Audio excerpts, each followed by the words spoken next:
So I'm Dr. Claire Routley, and I'm the co-editor of the DSC's Legacy and In-memory Fundraising book, which you can see on the shelf behind me.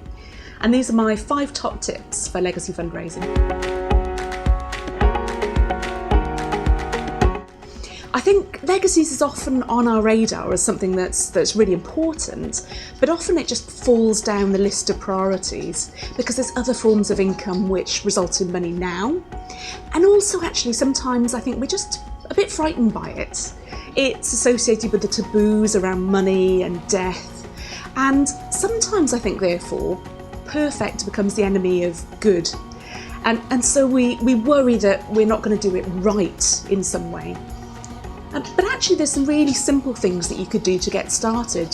For example, something as simple as a message saying something like, legacies are really important to us, that you might just have as part of the footer on a newsletter, for example. So another thing you can do to get started with legacies is to think about your messaging.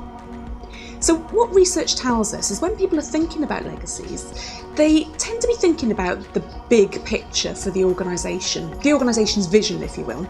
They're not that concerned with the real sort of nitty-gritty detail of what their gift might do, for example. So it's really helpful, I think, to think about, well, what's the big vision for our organisation? Yes.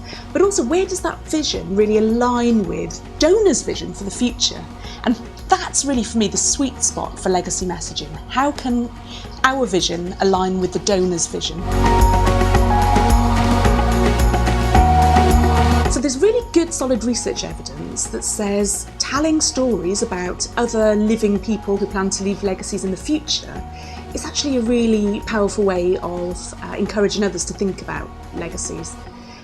But I also think, well, actually, given that there are these taboos around death and money, that stories are actually a really lovely, gentle way of sharing the legacy message.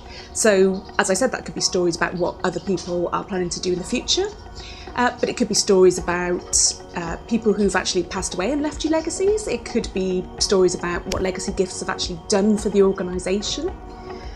So look for those stories around legacies and look for places that you can include those stories. So your newsletter, your website. Social media can be a really good storytelling channel as well.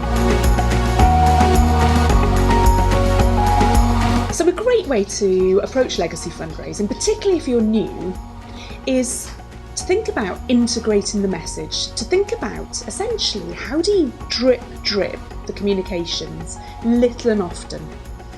And that's really the classic legacy marketing approach, this idea of getting messages in front of donors, potentially at a time that's relevant for them, but also the idea if you're getting the message out little and often, you're making it feel like it's a very normal, everyday way of supporting the organisation, not something strange for extremely rich people that's very different to the normal way that everyone supports you.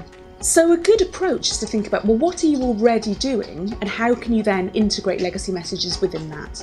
So that might be a story in your donor newsletter, it might be a story on your Facebook page, it might be something as simple as a line on the bottom of an email footer or on your headed paper. Where can you include the legacy message in communications that are already going out to your supporters? I'd also say to anyone who's thinking about getting started with legacies or actually thinking about how they can grow their legacy fundraising programme, don't discount digital as a channel. Baby boomers who are going to be leaving legacies over the forthcoming decades are online in large numbers and spending actually a lot of time online. So the statistic that always sticks in my mind is that baby boomers are actually online for 2 hours more a week on average than people aged 16 to 34. So think about your digital channels as a really fundamental way that you can spread the legacy message. I'd say particularly Facebook, where the over 65s are the fastest growing group of users.